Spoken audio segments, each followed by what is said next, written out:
आप सभी का दिव्य साधना चैनल में बहुत बहुत स्वागत है। आज हम बात करेंगे हमारे सनातन धर्म के अनुसार हमारे दो महान ग्रंथ हैं। एक श्री रामचरितमानस, दूसरा श्रीमद् भागवत गीता। ये दोनों ग्रंथ हिंदू ग्रंथों में बहुत ही विशेष महत्व रखते हैं। आजकल हम श्रीमद् भागवत गीता के 18 अध्याय जिनके श्लोकों की व्याख्या मैं सरल और आसान शब्दों में कर रही हूँ। अब तक मैंने श्रीमद् भागवत गीता की भूमिका की और उसके पहले अध्याय जिसका नाम है कुरुक्षेत्र के युद्ध स्थल में सैन्य निरीक्षण के श्लोकों की व्याख्या मैं सरल और आसान शब्दों में कर चुकी हूँ। अब आगे श्रीमद् भागवत गीता का दूसरा अध्याय जिसका नाम है गीता का सार। यह अध्याय बहुत ही महत्वपूर्ण है क्योंकि इसमें भगवान श्री कृष्ण जी ने अपने मुखमंडल से गीता के महत्व को बताया है और वहाँ कहा है कि अगर हम अपने वास्तविक जीवन में इस गीता के सार को अपनाएंगे तो हमारे जीवन का उद्धार हो जाएगा और वास्तविक ज्ञान की भी हमें प्राप्ति हो सकेगी अगर हम इसको ध्यानपूर्वक पढ़ेंगे और उस ज्ञान को अपने वास्तविक जीवन में धारण करेंगे। मेरी आपसे प्रार्थना है कि आप गीता के सार के श्लोकों की व्याख्या जो मैं सरल और आसान शब्दों में कर रही हूँ उसका श्रवण आप अवश्य करें।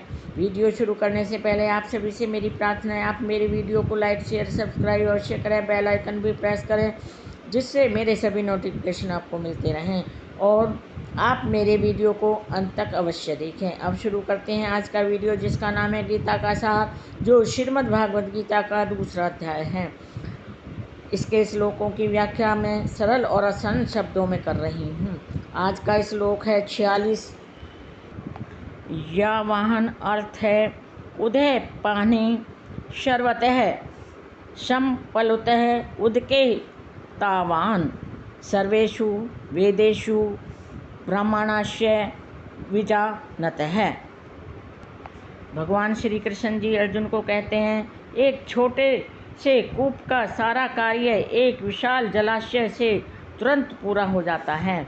इसी प्रकार वेदों के आंतरिक तात्पर्य जानने वाले को उनके सारे प्रयोजन सिद्ध हो जाते हैं। यहाँ पर कहने का तात्पर्य यह है कि वेदों के कर्म कांड विभाग में वर्णित अनुष्ठानों एवं यज्ञों का उद्देश्य आत्म साक्षात्कार के क्रमिक विकास को प्रोत्साहित करना होता है और आत्म साक्षात्कार का उद्देश्य भगवत गीता के 15वें अध्याय में इस प्रकार स्पष्ट किया गया है कि वेदों का अध्ययन का उद्देश्य से केवल जगत के आदि कारण भगवान श्री कृष्ण जी को जानना है। अतः आत्म साक्षात्कार का अर्थ है कृष्ण को तथा उनके साथ अपने शाश्वत संबंध को समझना है। कृष्ण के साथ जीवों के संबंध का भी उल्लेख भगवत गीता के 15वें अध्याय में किया गया है। जीवात्माएं भगवान के अंश स्वरूप मानी गई हैं। अतः प्रत्येक जीव द्वारा भगवान श्री कृष्ण भावनामृत को जागृत करना वैदिक ज्ञान की सर्वोच्च पूर्णावस्था है। श्रीमद् भागवत गीता की में इस बात की पुष्टि इस तरह हुई है। हे प्रभु, आपके पवित्र नाम का जाप करने वाले भले ही चांडाल जैसे निम्न परिवार में क्यों न उत्पन्न हुआ हो, उसने निम्न परिवार में क्यों न जन्म लिया हो, किंतु वह आत्म साक्षात्कार के सर्वोच्च पद पर स्थित होता है। ऐसा व्यक्ति अवश्य ही वैदिक अनुष्ठानों के अनुसार सारी तपस्याएं संपन्न किए हुए होता है और अनेकानेक बार तीर्थ स्थानों में स्नान करके वेदों का अध्ययन किए होता है। ऐसा व्यक्ति आर्य कुल में सर्वश्रेष्ठ माना जाता है। अतः मनुष्य को इतना बुद्धिमान तो होना ही चाहिए कि केवल अनुष्ठानों के प्रति आसक्त न रहकर वेदों के उद्देश्य को समझे और अधिकाधिक इंद्रिय तृप्ति के लिए ही स्वर्ग लोग जाने की कामना न करे, अर्थात इंद्रिय तृप्ति के लिए ही स्वर्ग लोग जाने की इच्छा न प्रकट करे। इस युग में सामान्य व्यक्ति के लिए भी न तो वैदिक अनुष्ठानों के समस्त विधि विधानों का पालन करना संभव है और न ही सारे वेदांत तथा उपनिषदों का सर्वांग अध्ययन कर पाना सहज है। वेदों के उद्देश्य को संपन्न करने के लिए प्रचुर समय और शक्ति, ज्ञान, साधन की आवश्यकता होती है। इस युग में ऐसा कर पाना बहुत ही असंभव माना गया है, किंतु वैदिक संस्कृति का परम लक्ष्य भगवान का नाम कीर्तन द्वारा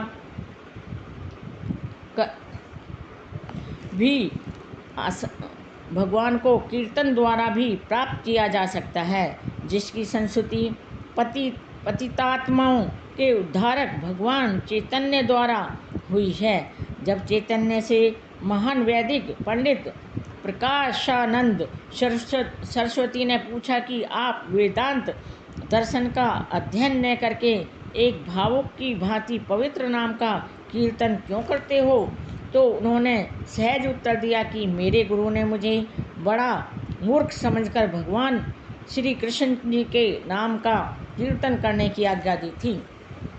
अतः उन्होंने ऐसा ही किया और वे पागल की भांति भावोन्मत्त होकर, अर्थात भगवान की भक्ति पागलपन तरीके से की।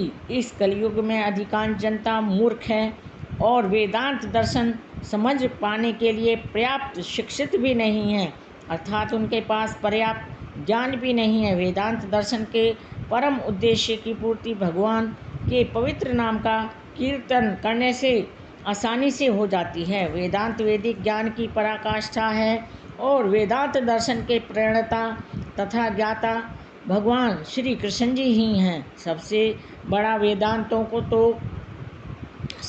वेदांती तो वह महात्मा है जो भगवान के पवित्र नाम का जप करने में आनंद लेता है, खुशी अनुभव करता है। संपूर्ण वैदिक रहस्यवाद का यही चरम उद्देश्य होता है। यह थी मेरी 46वें श्लोक की सरल और आसान शब्दों में व्याख्या। आप इसका लाभ अवश्य उठाना। मेरे वीडियो में अंत तक बने रहने के लिए आप सभी का कोटि कोटि धन्यवाद। नमस्कार।